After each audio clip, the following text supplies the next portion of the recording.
रथ निर्माण करी चर्चारे पिपिली दर्जीसाई ग्राम युव कारिगर अक्षय महापात्र। विश्व प्रसिद्ध रथयात्रा पाई चलचंचल श्रीक्षेत्र धाम भक्त भगवान को महामिलन पाई किए केउं भाबरे कार्य करिथिबा बेले ताहार अनन्य उदाहरण देखिबाकू मिलिछि पिपिली पौरांचल रे जणे जगन्नाथ प्रेमिक हाथ तियारी महाप्रभुंक रथरे। विश्व ब्रह्मांडर बड़ ठाकुरंक बड़ यात्रा जेतिकी पाखई आसुछि प्रति वर्ष भक्त मानक पई नुआ नुआ भेटी करी सेतिकी प्रशंसा साउंटुछंती पिपिली दर्जीसाईर युव कारिगर अक्षय महापात्र। एई वर्ष से अरुआ चाउल रे तैयारी करिछंती महाप्रभुंक रथ। अति सुंदर भावरे रथर चक चारमाल 22 पाहाच पोटल पाराभाड़ी सहित रथ मध्य प्रभु श्री जगन्नाथ श्री बलभद्र और मां सुभद्रंक प्रतिमूर्ति स्थापन करिछंती। एथिपाई अक्षय महापात्र को 2 ରୁ 2.5 मास अक्लांत परिश्रम करने पड़ता बेले अरुआ चाउल तैयारी महाप्रभु सुंदर रथटी भक्तमान उद्देश्य करिछंती। 2 फुट उच्चरे एही रथरे लागिछि 1200 ग्राम अरुआ चाउल। चाउल को अति निखुण भाव जोड़ी जोड़ी रथ निर्माण करिछंती अक्षय। एथिपाई तांको मां संजुलता महापात्र मध्य सहयोग करिथिबा बेले कार्य को नहीं बेस खुशी अछंती पूरा परिवार। यह पूर्व से दियासिल काठी और सोलरे महाप्रभुंक रथ और मूर्ति निर्माण करथिले, जाहाको नहीं अक्षय को खूब प्रशंसा करा जाउथुबा बेले स्थानीय दर्जीसाई बासिंदा और अंचलर बुद्धिजीवी माने तांकर एभଳି कार्य दक्षता पई उत्साह करिसंती। अक्षय महापात्र जड़े जगन्नाथ प्रेमी होइतिबा बेले पिपिलीर श्री पतितपावन मंदिर रे तांको परिवार सेवा कार्य करिथंती बोली से कहिसंती।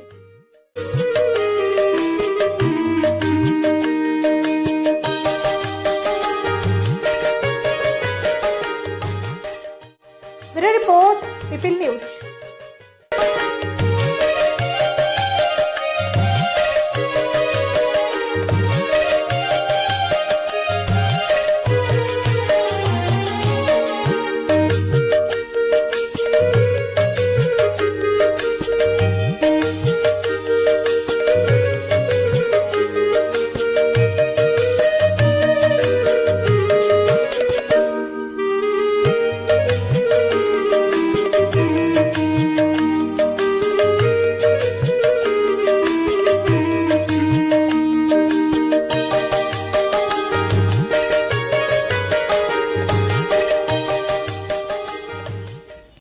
मो ना अक्षय कुमार महापात्र घर आज्ञा दर्जीसाई।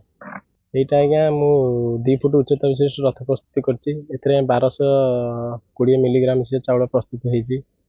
आज्ञा मु 13 वर्ष सोलर रथ तैयारी करथिली। 8 वर्ष डियासिल काठी रथ तैयारी करथिली। एई वर्ष अरुआ चाउल रथ तैयारी करछि। मु बहुत आज्ञा खुशी भी अछि।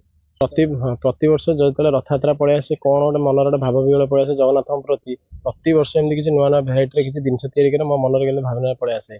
रथर चतुर्धा मूर्ति जगन्नाथ देवी सुभद्रा बलभद्र को स्थापन कर घोड़ा चारमाल सबू लगी 22टा पाहाच विशिष्ट प्रभु प्रभु चढ़ी भर को जी सब प्रकार कर बहुत खुशी जहाँ कमटा भी सरीगला भाभी नी सर सर बहुत जन चेष्टा कर समय मिले प्रतिदिन राति माँ बसे माँ टे साहय करे जहाँ भगवान देवर सरी जाए बहुत खुशी रथ निर्माण मन भक्ति रुहे मन रथ निर्माण करे प्रभुंर एमती गोटे मैंने कौन प्रभुंर एत आशा पड़े आसे मैंने बहुत खुशी लगे मैंने कमटा मानने जोड़ा भावुती कर प्रभु आज्ञा पूरा कमटा भी जोरसोर सरी जाए मुझे भाभी नी सर बोली जहाँ सरीगला बहुत खुशी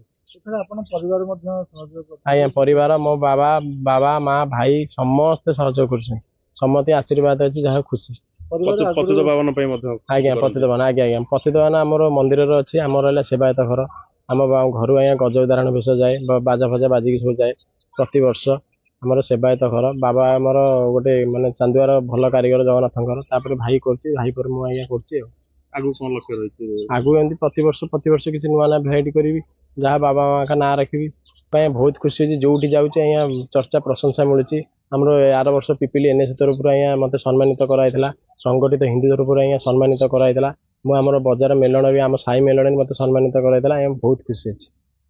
मो ना संजुलता महापात्र आम घर पिपिली दर्जीसाई आमर गोटे सेवायत घर चांदुआ कारीगर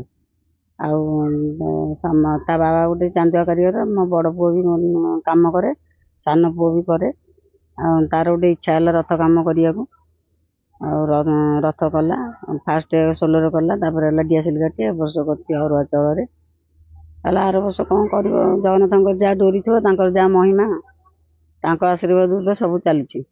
ତାଙ୍କର ଡୋରି ନ ଲାଗିଲେ କିଛି ହେଇପାରିବନି। କେମିତି କଣ ନିର୍ମାଣ ହେଲା ଆପଣ କଣ ତାଙ୍କୁ ସାହାଯ୍ୟ ହଁ, କରିଥିଲେ? ସେଇ ଅରୁଆଚାଉଳରେ ସିଏ ତ ଦୋକାନକୁ ଯାଏ ଦିନ 10ଟାରେ, ଆସେ ରାତି 10:30କୁ, 10ଟା 10:30 ଏମିତି ଆସେ। ଆସିଲା ପରେ ସେ ଖାଇ ପିଇକି ଫେଣେ କାମ করে ରାତି 12ଟା 1 ପର୍ଯ୍ୟନ୍ତ। ମୁଁ ତା ପାଖରେ ବସେ ଆଉ ତାକୁ ସାହାଯ୍ୟ କରେ। ସାହାଯ୍ୟ ମାନେ କ'ଣ କି ସିଏ ବସିଲା ମାନେ ତାକୁ ଅଠା ଗୋଟେ ଚାଉଳ ଆଉ ତୋର ଜଗିକି ନ ବସିଲେ ସେ ପୁଣି କେମିତି କରିବ? ଏତେ ରାତିରେ କଲା ବେଳକୁ ତାକୁ ବାଧା ଲାଗିବନି, ଶୋଇପଡ଼ିବ। ସେଥିସକାଶୁ ମୁଁ ତା ପାଖରେ ଟିକେ ବସେ ଆଉ ସିଏ ରଥ କାମ କରୁଛି ବୋଲି ଆମ ଘରେ ସମସ୍ତେ ଖୁସି, ମୁଁ ବି ବହୁତ ଖୁସି। ଆମ ସାହି ପଡ଼ିଶା ଏଭଳି ଲକ୍ଷଣ କେବେଠୁ ଦେଖିଲେଣି ଆପଣ? ହଁ, ସିଏ କଲାଣି 3-4 ବର୍ଷ ହେଲାଣି।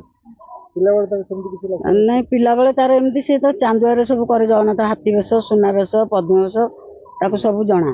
ତାକୁ ସବୁ କରିବ। ଆଉ କାଚ ବାଇଡିଙ୍ଗ ସୋଲରେ ସବୁ ମାନେ କରୁଛି, ତିଆରି କରୁଛି ଜଗନ୍ନାଥ ପତାକା, ସୁଭଦ୍ରା। ତା କାମ ବି ବାହାରକୁ ଯାଇଛି।